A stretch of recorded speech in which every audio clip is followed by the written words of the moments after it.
ভেঙে দাও গুড়িয়ে দাও ভেঙে দাও গুড়িয়ে দাও স্বৈরাচারের রাস্তারা স্বৈরাচারের রাস্তারা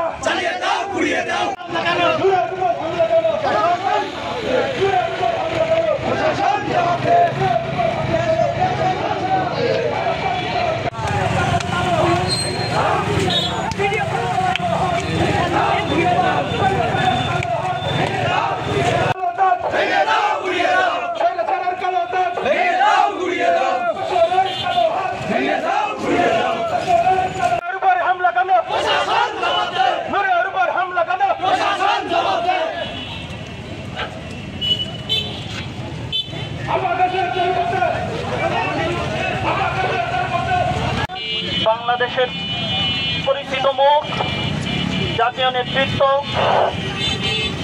ভিপি নুরুল হক নূরের উপর যে নিকারজনক হামলার ঘটনা ঘটেছে টালিগঞ্জ উপজেলার পক্ষ থেকে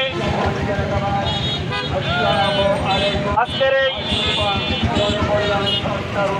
প্রতিবাদ সমাবেশের আয়োজন করেছেন টালিগঞ্জ উপজেলা গণ অধিকার পরিষদের সম্মানিত সভাপতি সুলাইমান, সাধারণ সম্পাদক শিপক।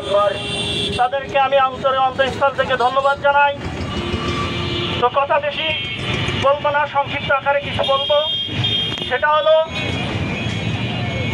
বাংলাদেশ যে পরিবেশের ভিতরে ছিল, যে বাংলাদেশের মানুষ স্বাধীনভাবে কথা বলতে পারতো না, কেউ স্বাধীনভাবে চলার মতো সক্ষমতা ছিল না, সেই বিপজ্জনক সময়ের মধ্য থেকে মানুষকে গণ অভ্যুত্থানের মধ্য দিয়ে যে বিপদ মুক্ত করেছে, এই বিপদ মুক্ত করার সম্মুখ যে যোদ্ধা ছিলেন গণ অধিকার পরিষদের সম্মানিত সভাপতি ভিপি নুরুল হক নূর, তার উপরে নিকারজনক হামলার যে ঘটনা ঘটেছে, কেন্দ্রীয় সংসদ থেকে 24 ঘন্টার আলটিমেটাম দেওয়া হয়েছে।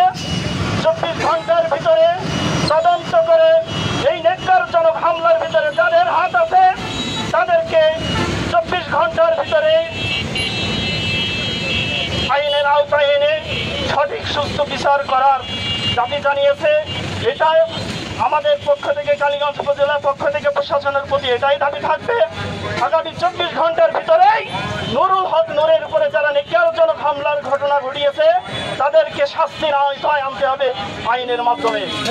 থেকে নুরুল হক নূর উপরে এক অমানবিক নির্যাতন করেছে, সেটা হলো আওয়ামী লীগের দোসর, এবং আমরা বাংলাদেশে যাকে আমরা বন্ধু মনে করি আমাদের পুলিশ প্রশাসন, সেই কুলাঙ্গার পুলিশ এবং সেনাবাহিনী তারা হামলা করেছে নূর ভাইয়ের উপরে।